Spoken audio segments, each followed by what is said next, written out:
સમાચારો તરફ નજર કરીએ તો સૌથી પહેલા સમાચાર કચ્છથી, જ્યાં કચ્છમાં શંકાસ્પદ તાવથી વધુ એક વ્યક્તિનું મોત થયું છે. લખપતના મોરી ગામની 27 વર્ષની મહિલાનું મોત થયું છે. અત્યાર સુધીમાં 18 લોકોના મોત થયા છે. આંકડો 18 સુધી પહોંચ્યો, જ્યારે સેમ્પલ પુણેની લેબમાં મોકલવામાં આવ્યા છે. આરોગ્ય કમિશનર હર્ષદ પટેલ કચ્છ દોડી આવ્યા છે, જ્યારે અધિકારીઓ સાથે બેઠક યોજી અને માહિતી મેળવી છે. તેઓએ કચ્છમાં શંકાસ્પદ તાવથી અનેક લોકોના ભોગ લેવાયા છે, ત્યારે વધુ એક મોત થયું છે. લખપત તાલુકાની મોરી ગામની 27 વર્ષની મહિલાનું મોત થયું છે. અત્યાર સુધીમાં 18 લોકોના મોત થયા છે, જ્યારે સેમ્પલ હાલ પુણેની લેબમાં મોકલવામાં આવ્યા છે.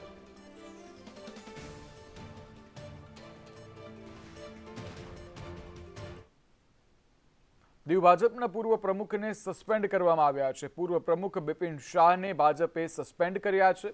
બિપિન શાહની હોટલ તુલિપમાં નગ્ન ડાન્સ ચાલતો હતો. મહુવા ભાજપના નેતાઓ હોટલમાં રંગરલિયા મનાવતા હતા, ત્યારે બિપિન શાહની હોટલ ધ તુલિપ પર પોલીસે રેડ કરી હતી.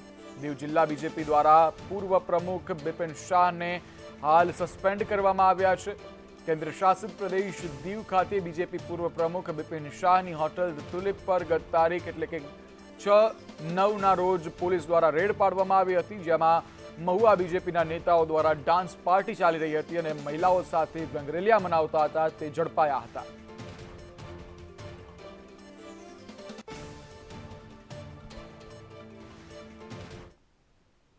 સુરતમાં આમ આદમી પાર્ટીના વધુ એક કોર્પોરેટરની ધરપકડ કરવામાં આવી છે. આમ આદમી પાર્ટીના કોર્પોરેટર જીતેન્દ્ર કાછડિયાની ધરપકડ કરવામાં આવી છે. ટેન્ડ પાર્કના કોન્ટ્રાક્ટર પાસે તેઓએ લાંચ માંગી હતી. 10 લાખની લાંચના કેસમાં 2 કોર્પોરેટર સામે ફરિયાદ નોંધાઈ હતી. વિપુલ સુહાગિયા અને જીતેન્દ્ર કાછડિયા સામે ફરિયાદ નોંધાઈ હતી, જેમાંથી વિપુલ સુહાગિયાની ધરપકડ થઈ ગઈ છે અને હાલ ધરપકડ કરવામાં આવી છે વધુ એક કોર્પોરેટરની. આમ આદમી પાર્ટીના જે નાસ્તા ફરતા આમ આદમી પાર્ટીના કોર્પોરેટર જીતેન્દ્ર કાછડિયાની હવે ધરપકડ કરવામાં આવી છે. 10 લાખ રૂપિયાની લાંચ લેવા બાબતે તેઓની ધરપકડ કરવામાં આવી છે.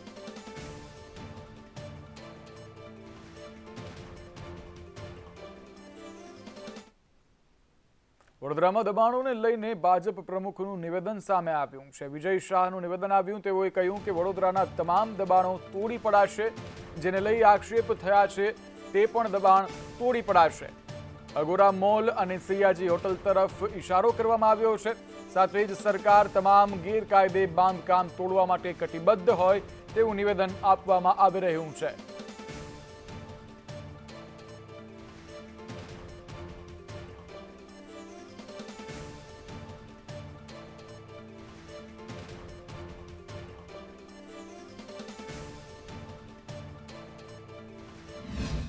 કોઈપણ પ્રકારના ગેરકાયદેસર દબાણ એ તોડવા માટે અમારા ગુજરાતના માન્ય મુખ્યમંત્રી શ્રી, અમારા પ્રભારી મંત્રી શ્રી હર્ષભાઈ સંઘવી, અમારા વડોદરા મહાનગરપાલિકાના માન્ય મેયર અને એમની સમગ્ર ટીમ એ ભારતીય જનતા પાર્ટી તરીકે આ બધા જ ગેરકાયદેસર દબાણો તોડવા માટે કટિબદ્ધ છે. અને સિકોમનો રિપોર્ટ આવ્યા પછી આ દબાણો જ્યાં જ્યાં ગેરકાયદેસર છે એ તોડવાની પ્રક્રિયા શરૂ કરવામાં આવશે. જેના નામ સાથે કાયમ તમે વાત કરતા હો છો તે દબાણ સૌથી પહેલા તોડી અને આ બધા જ દબાણો તોડવાની અમે શરૂઆત કરીશું. સ્વચ્છતા હી સેવા 2024 અભિયાન યોજવામાં આવશે. 17 સપ્ટેમ્બરથી આ અભિયાન યોજવામાં આવશે. સ્વચ્છતા માટે 34.80 કરોડના 222 પુરસ્કાર અપાશે. 17 સપ્ટેમ્બરથી 31 ઓક્ટોબર સુધી આ અભિયાન ચાલશે. સ્વચ્છતા હી સેવામાં આ વર્ષે ક્લીનલીનેસ ટાર્ગેટ સફાઈ કાર્યક્રમ અંતર્ગત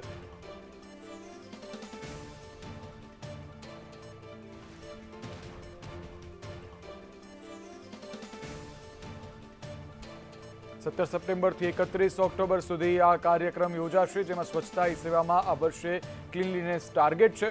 જ્યારે મુખ્યમંત્રીનું વિડીયો કોન્ફરન્સના માધ્યમથી માર્ગદર્શન આપવામાં આવ્યું. મ્યુનિસિપલ કમિશનરો, જિલ્લા કલેક્ટરો સાથે કોન્ફરન્સ કરવામાં આવી છે.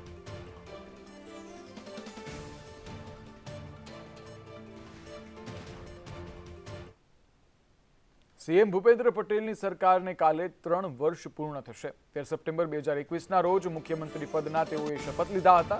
ભૂપેન્દ્ર પટેલ ગુજરાતના 17મા મુખ્યમંત્રી છે.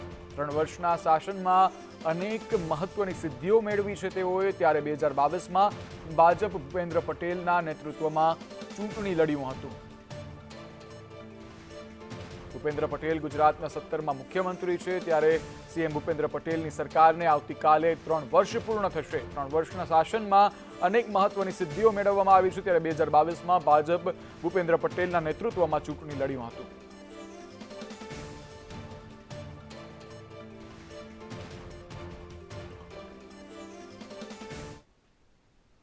સગીરા દુષ્કર્મ કેસમાં આરોપીને 18 વર્ષની સજા આપવામાં આવી છે। સાવલીની પોક્સો કોર્ટે આ સજા ફટકારી છે। આરોપીને 58,000નો દંડ પણ ફટકારવામાં આવ્યો છે। ત્યારે આરોપી ફકીર સરાનિયાએ આ દુષ્કર્મ આચર્યું હતું। સગીરાને બગાડી જવાનો ગુનો પણ નોંધાયો હતો। આરોપી જામીન પર છૂટીને નાસ્તો ફરતો હતો। 2024માં પોલીસે આરોપીને ઝડપીને કોર્ટમાં રજૂ કર્યો હતો, જ્યારે જિલ્લા લીગલ ઓથોરિટીને કોર્ટનો આદેશ છે।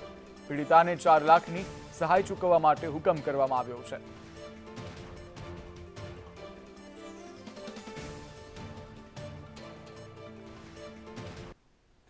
અમદાવાદના શ્યામલ 4 રસ્તા પાસે ગણેશ ઉત્સવની સાથે હિન્દુત્વ અને ઇસ્લામિક વકફ બોર્ડના નવા કાયદાને લઈને શાંતિપૂર્ણ માહોલ સાથે લોકજાગૃતિનો પ્રયાસ કરવામાં આવ્યો છે। આ વર્ષે ઇસ્લામિક વકફ બોર્ડના કાયદાને રદ કરાવવાની લડત ગણેશ મહોત્સવથી શરૂ થઈ છે। શ્યામલ કા રાજા નામથી ગણેશ પંડાલમાં વિશેષ ડેકોરેશનની સાથે લોક જાગૃતિનો પ્રયત્ન પણ કરવામાં આવ્યો છે। પંડાલમાં QR કોડ દ્વારા જમીનના વકફ બોર્ડના કાળા કાયદાને બદલવાની માંગ સાથે બેનર લગાવવામાં આવ્યા છે। આ સાથે આયોજકો દર્શનાર્થીઓને માહિતગાર કરવા QR કોડ સ્કેન કરીને પોતાનું સમર્થન આપવા માટે અને ધર્મ વિશે પણ સમજાવી રહ્યા છે। નામ છે સાર્થક સથવારા જયેશભાઈ। હું અહીંયા કોલેજથી જઈ રહ્યો હતો તો ગણપતિ દાદા બાપાની દર્શન કરવા માટે આવ્યો હતો। તો આ પાછળ આપેલો જે QR કોડ હતો તે મેં જોયો અને QR કોડને જોઈને મને યોગ્ય લાગ્યું તો મેં એને QR કોડ સ્કેન કરી અને મેં મારો મત આપ્યો છે। QR કોડ એવું એક માધ્યમ છે કે QR કોડથી કોઈ પણ વ્યક્તિને સ્કેન કરી અને મેલ કરવામાં સરળતા પડે છે અને એનાથી એને જે પણ મેસેજ કન્વે કરવો છે એ ફાસ્ટ થઈ શકે છે। સોશિયલ મીડિયામાં સમર્થન આપવું જરૂરી છે। લોકો જોડાય અને આગળ લોકો જાગૃત રહે અને બીજાને પણ જાગૃત કરે। તો અત્યારે ગણેશ પાંડલનો એ જ બાલ ગંગાધર તિલક લોકમાન્ય તિલકજી જે ઉપયોગ કર્યો હતો એ જ રીતે લોકોએ ત્યાં આગળ બેનર લગાવ્યા છે વકફ બોર્ડને નાબૂદ કરવા માટે થઈને લોકોને ખ્યાલ છે। હરતાનું ઠેર ઠેર દરેક પંડાલોમાં સ્વાગત કરવામાં આવ્યું છે અને વાજતે ગાજતે દાદાની પૂજા અર્ચના પણ કરવામાં આવી રહી છે। અને કહેવાય છે કે જ્યારે આઝાદીની લડત હતી તે દરમિયાન વિશાળ ગણેશ પંડાલો બનાવવામાં આવતા હતા અને લોક જાગૃતિનો પ્રયાસ કરવામાં આવતો હતો।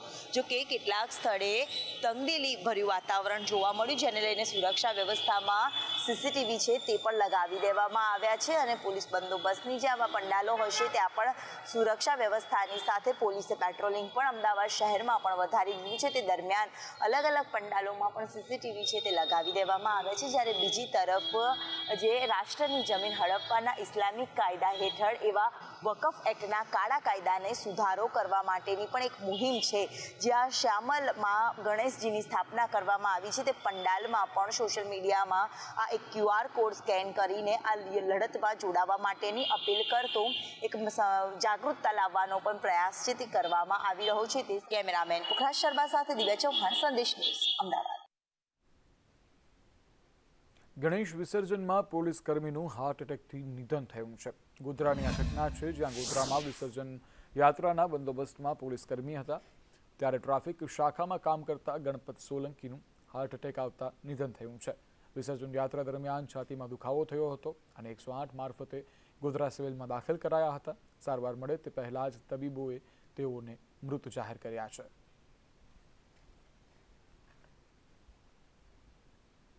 મોરબીમાં ગટરના પાણીને લઈ અને ચક્કાજામ થયો છે। સોસાયટીના રહીશોનો શનાળા રોડ પર ચક્કાજામ જોવા મળ્યો। 7થી વધુ સોસાયટીના રહીશોએ ચક્કાજામ કર્યો।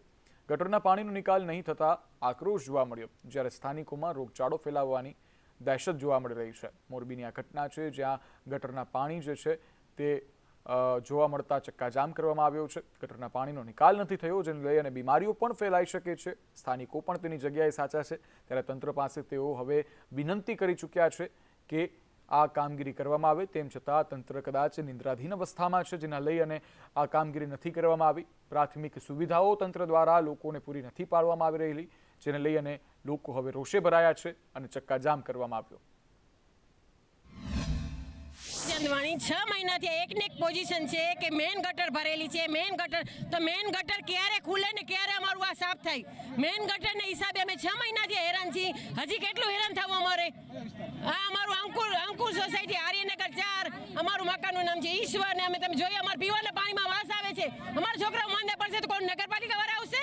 અમે કેટલી કમ્પ્લેન્ટ લખાવી છે પણ હજી સુધી કોઈ આવ્યું નથી. એના લઈને અમારે ફ્લેટની કુંડીઓ પણ ઉભરાય છે અને આ જ્યાં સુધી બ્લોક છે ત્યાં સુધી અમારી કુંડીઓમાંથી પાણી નથી જતું. એટલે આ જલ્દીથી સાફ કરાવો. રોડ બનાવવાની કાંઈ જરૂર નથી. પહેલાં આ કુંડીઓ સાફ કરાવો, બોખરા મોટા ન ખાવો, એ જરૂરી છે. રોડ પછી બનાવશો તો ચાલશે. આવી જ કંઈક તકલીફ સાવરકુંડલાના લોકોની પણ છે. સાવરકુંડલામાં ગટરના પાણીથી લોકો ત્રાહિમામ પોકારી ઉઠ્યા છે. જેસર રોડ વિસ્તારમાં વહેતા આ ગટરના પાણી છે, જેને લઈ અને લોકો હાલ હવે કંટાળી ચૂક્યા છે. જાહેર માર્ગો ઉપર ગટરના પાણી વહેતા હાલાકી ભોગવવી પડી રહી છે. પાલિકાની કામગીરી સામે સવાલો ઉઠી રહ્યા છે. ત્યારે ઘણા મહિનાઓથી ગટરના પાણી છલકાઈ રહ્યા છે. સવારના ઘરની બહાર પગ મૂકતા જ ગટરના પાણી, આ જે દૂષિત પાણી જેનાથી રોગચાળો ફેલાઈ શકે છે, આ પાણીથી લોકો કંટાળી ચૂક્યા છે. સાવરકુંડલાના લોકો દ્વારા પણ એક જ અપીલ કરવામાં આવી રહી છે કે ગટરના પાણીનો જલ્દીથી જલ્દી નિકાલ કરવામાં આવે, પરંતુ તંત્ર નિંદ્રાધીન અવસ્થામાં છે.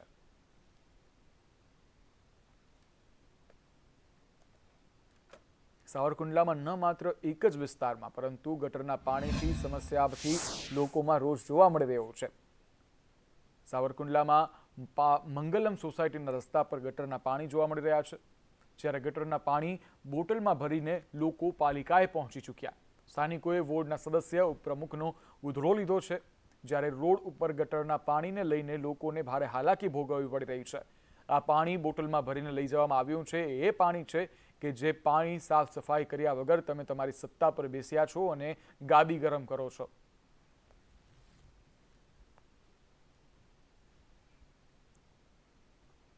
તો રાજકોટની આગળ વાત કરવી છે, જ્યાં સર્વેમાં ઢીલી કામગીરીના ખેડૂતો આક્ષેપ કરી રહ્યા છે. કલેક્ટર અને તંત્ર દ્વારા સર્વેની કામગીરી હાથ ધરાઈ છે. ત્યારે ખેડૂતો સાથે સ્થાનિક કોંગ્રેસ નેતાઓએ આ બાબતની રજૂઆત કરી છે. સર્વેની કામગીરી ઝડપી કરવા માટે ખેડૂતોની માંગ ઉઠી છે. જ્યારે તાત્કાલિક પાક સહાય પેકેજ જાહેર કરવા માટે ખેડૂતો હાલ માંગ કરી રહ્યા છે.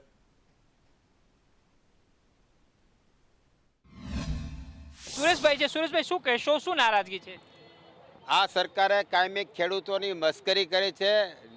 સરકારને પણ ખબર છે કે જ્યારે 40-40, 50-50, 60-60 ઇંચ વરસાદ હોય ત્યારે 100% ખેડૂતનો પાક પાયમાલ થઈ ગયેલ છે.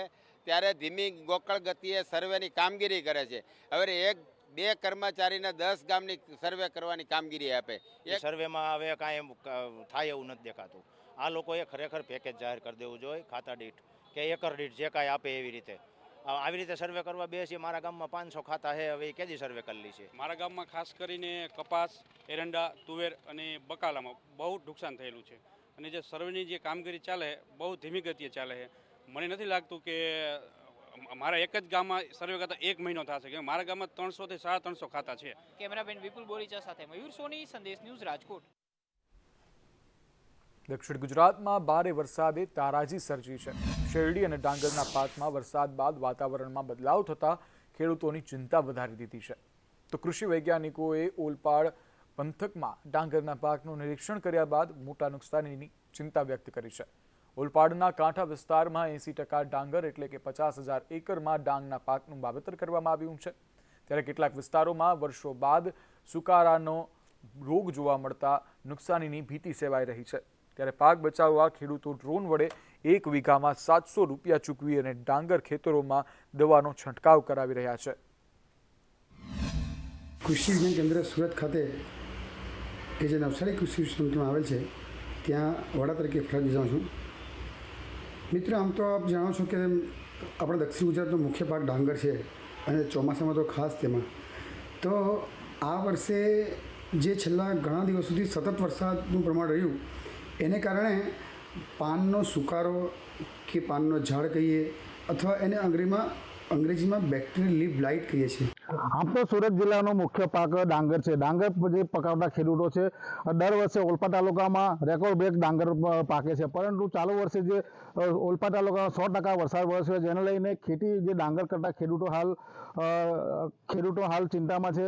એનું જેનું મુખ્ય કારણ છે કે ઓલપા તાલુકામાં મોટાભાગના જે ડાંગર પકાવતા ખેડૂતો છે ખેડૂતો ચિંતા મુકાયા, જેનું મુખ્ય કારણ આ એક રોગ આવ્યો છે અને એ જે સુકારા નામનો જે રોગ છે ડાંગરમાં, એ ડાંગરમાં સુકારા નામનો જે રોગ આવતા જ ખેતરો આમાં સાફ થઈ જાય છે, જેને લઈને આ ઓલપા તાલુકાના ખેડૂતો ચિંતિત બન્યા છે. કારણ કે જે રીતે આ જે રોગ આવ્યો છે જેને લઈને જે ડાંગરનું જે ઉત્પાદન છે તેની પર મોટો ફટકો પડવાની હાલ શક્યતા જોવાઈ રહી છે. આપણી સાથે કેટલાક ઓલપા તાલુકાના ખેડૂતો તેમનાથી જાણીશું. ભાઈ, આજે તમારો શાનો પાક બનાવો છો, શું પરિસ્થિતિ છે અને આજે ડાંગરનો પાકમાં કયો રોગ આવ્યો છે?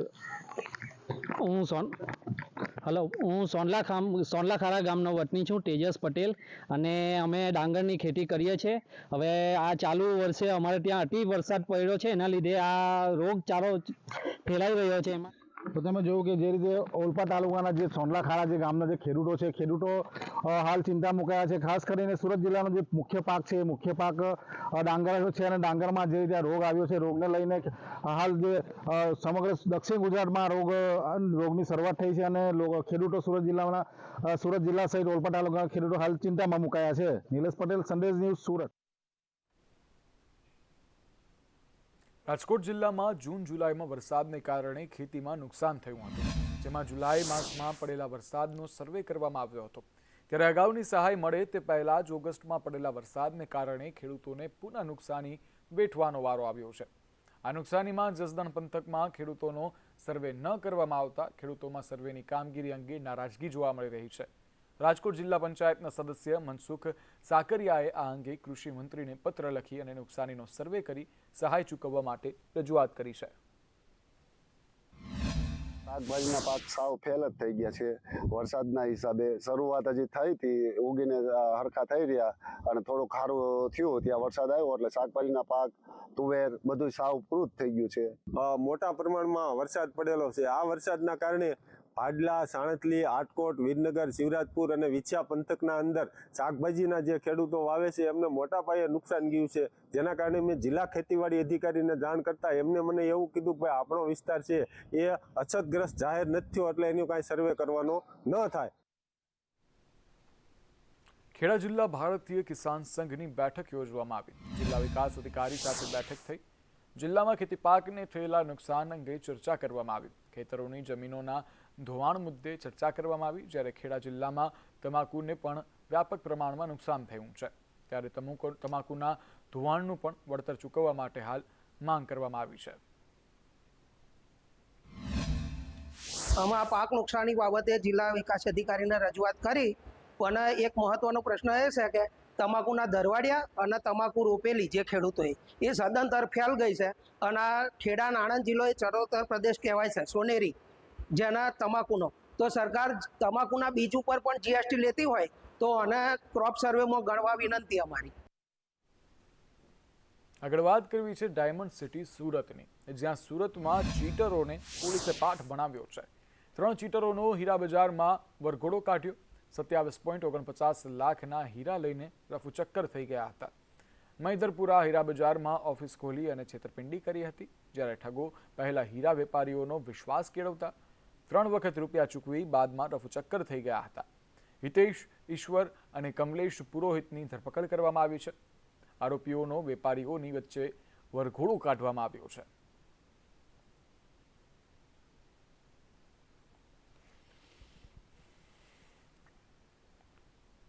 સુરેન્દ્રનગરના મોજીદડ શાળાના આચાર્ય સામે ગામ લોકોએ ભ્રષ્ટાચારનો આક્ષેપ કર્યા છે. શાળાની વહીવટી પ્રક્રિયામાં મોટા પાયે ભ્રષ્ટાચાર આચરવામાં આવી રહ્યો હોવાનો આક્ષેપ કરવામાં આવી રહ્યો છે. શાળામાં આવતી ગ્રાન્ટમાં ઉચાપત કરતા ગ્રામજનોએ આચાર્યનો બહિષ્કાર કરી શાળાને તાળાબંધી કરી અને રોષ ઠાલવ્યો હતો. ખાસ તો શાળાના આચાર્ય દ્વારા જે કોરોના કાળમાં ગ્રાન્ટ આવી છે તેનો મોટા પાયે ભ્રષ્ટાચાર કર્યા હોવાના આક્ષેપો છે. એ સિવાય સ્કોલરશીપમાં વિલંબ કરવામાં આવ્યો છે. બીજું કે વારંવાર રજૂઆતો કરવા છતાં ક્યારેય એસએમસીની મિટિંગો બોલાવતા નથી. બીજા નંબરમાં આ સાહેબ ઘણા સમયથી અમારું એસએમસીના સભ્ય તરીકે અમે છીએ, કોઈ મિટિંગ બોલાવતા નથી, કોઈ કામગીરી બતાવતા નથી, વહીવટી અણઆવડત છે, તેમજ પૈસા આવે તો ગેરવલે થાય અને કોઈ સુવિધામાં સગવડ કે એવું કાંઈ આપતા નથી. તો જેના કારણે આ સાહેબને વહેલી તકે અમે એમ કહીએ છીએ કે અહીંથી નિવૃત્ત થાય અથવા તો બીજે વિદાય અથવા બદલી કરીને જતા રહે. હું મોજીદડ પે સેન્ટર શાળાના આચાર્ય તરીકે શ્રી કનૈયાલાલ શામજીભાઈ મકમપરા, બરાબર, ગ્રામજનોને જે કંઈ એમને લાગ્યું એ પ્રમાણે એમને તાળાબંધી કરી છે, બરાબર, પણ ખરેખર ટોયલેટનું કામ મેં આપી દીધેલું છે. બારણા પણ બની ગયેલા છે, અહીંયા જઈને સ્થળ ઉપર આપ તપાસ કરી શકો છો, બરાબર. સમાચારોમાં આગળ વાત કરીએ તો અમદાવાદના રખિયાલ વિસ્તારના પીળી ચાવલમાં તરુણ મિત્ર મંડળ દ્વારા પાછલા 70 વર્ષથી ગણેશ ચતુર્થીનો ઉત્સવ ધામધૂમપૂર્વક ઉજવવામાં આવે છે. અહીંયા અલગ અલગ થીમ પર ગણેશજીની સ્થાપના કરવામાં આવે છે. પાછલા 70 વર્ષથી દર વર્ષે 10 દિવસ માટે ગણેશજીની સ્થાપના કરે છે અને મોટી સંખ્યામાં ભક્તો દર્શન કરીને ધન્યતા અનુભવે છે.